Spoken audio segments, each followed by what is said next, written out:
Hello, bienvenue dans cette énième vidéo sur la préparation de mon lancement. J'espère que tu vas bien et que tu as pu regarder les vidéos précédentes. Je t'invite à t'abonner à cette chaîne pour être sûr de ne pas manquer les prochaines vidéos. Il y aura donc une vidéo par jour pour que tu puisses voir les coulisses de mon entreprise, la préparation de mon lancement et même le lancement en lui-même. Aujourd'hui, je n'ai pas travaillé sur mon lancement, mais j'ai demandé sur Instagram ce que vous vouliez voir. Et du coup, j'ai pris l'une des idées que j'ai trouvées très intéressante, c'était de parler d'échecs, de parler d'un lancement qui n'a pas atteint l'objectif souhaité. Ça m'est arrivé il y a 2 ans et autant vous dire que avant, j'avais un vrai stress quand je faisais mes lancements parce que c'est mon métier et je me disais que si moi je me ratais, c'était la honte et que ça m'était comme si finalement j'étais pas vraiment experte, que mon expertise était pas bonne, gros syndrome de l'imposteur et tout. Et finalement, un lancement, c'est plus complexe que ça. Un lancement, ça va dépendre de ta manière de communiquer, ça va dépendre de ta visibilité, ça va dépendre de ton projet, s'il est bon, s'il correspond bien à ta cible, du message et tout ça. Et ça va aussi dépendre de ton mindset. Et j'étais tellement stressée.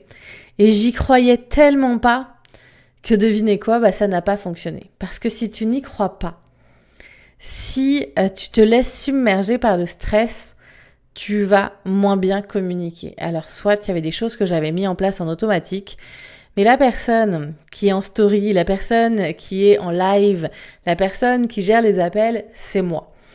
Et j'avais un très très mauvais mindset, j'étais en plein doute, en plein stress, et forcément, ça n'inspire pas confiance. Et du coup, je me suis foirée. Alors je crois que j'avais fait quand même, je sais plus, peut-être 5 ventes, mais j'étais loin de mon objectif qui était de 20 ventes. Et j'avais été tellement déçue, j'avais pas osé en parler. Et ce lancement m'a finalement énormément appris. C'est à partir de ce lancement que je me suis dit que c'était un peu idiot de me mettre la pression autant parce que je jouais pas ma vie, que j'allais en faire d'autres des lancements. J'en ai fait d'autres qui ont cartonné. Aujourd'hui, j'ai un business qui a plus de 100 000 euros par an de chiffre d'affaires parce que je fais des lancements, parce que j'utilise ce principe pour vendre mes programmes et que ça fonctionne très très bien. Après m'être écroulée, parce que je suis une hypersensible, donc forcément mon premier réflexe, je pleure, et ça a été d'analyser. Et finalement, je sais même plus il y a combien de temps, il y a 8 ans, quand je ferme mon auto-école, je fais la même chose. Je ferme et je pleure. Je pleure, et puis à un moment donné, je vais analyser. Et en analysant, je vais me rendre compte quels ont été les points à améliorer. Comment faire pour que le prochain lancement se passe bien. Et ce que j'ai surtout appris, c'est à quel point je pouvais me gâcher la vie. À quel point mon mindset pouvait foutre la merde dans mon business. Parce que clairement, ce lancement-là, je l'ai foiré parce que j'ai pas été présente. Parce que j'ai été me cacher dans un petit trou.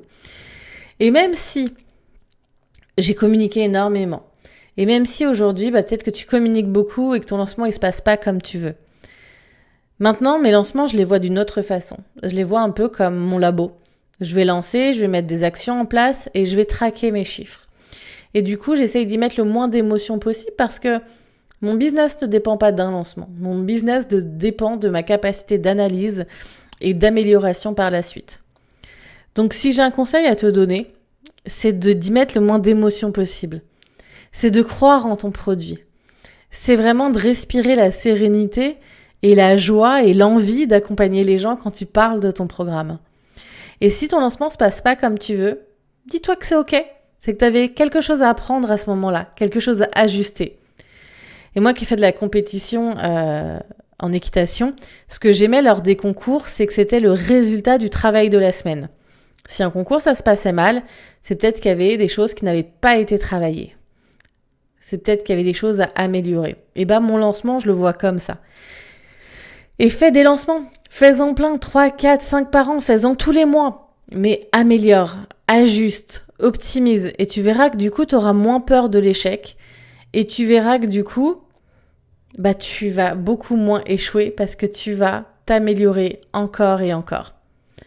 Voilà comment j'ai réussi à améliorer mes lancements et à me remettre de cet échec. C'était pas finalement un échec et c'est pour ça que j'aurais jamais communiqué là-dessus. C'est un lancement où j'ai pas atteint les objectifs, mais c'est un lancement où j'ai énormément appris. Parce que j'ai pu voir avec les KPI, avec les chiffres, je pourrais faire une vidéo sur les chiffres à suivre. Et est-ce que j'avais eu assez de personnes qui avaient intégré mon événement ? Est-ce que j'avais eu le bon état d'esprit ? Est-ce que j'ai eu assez de personnes qui sont devenues clients ? Est-ce que ces clients-là venaient de ma liste email, me connaissaient depuis longtemps ou pas ? Bref, toutes ces questions-là, j'ai pu y répondre en analysant mon lancement. Et je pense qu'il faut que tu gardes un maximum la tête froide, que tu analyses et que tu y mettes le moins d'émotions possible. Et surtout, recommence encore et encore. Lance et relance, ne t'arrête pas à un échec. J'espère que cette vidéo t'a plu. J'espère qu'elle t'a boosté. J'espère que tu n'as plus peur du lancement à 0 €, qui n'est pas un échec, qui est un apprentissage, et que tu es prête à relancer encore et encore cette année. Je te dis à demain pour la prochaine vidéo.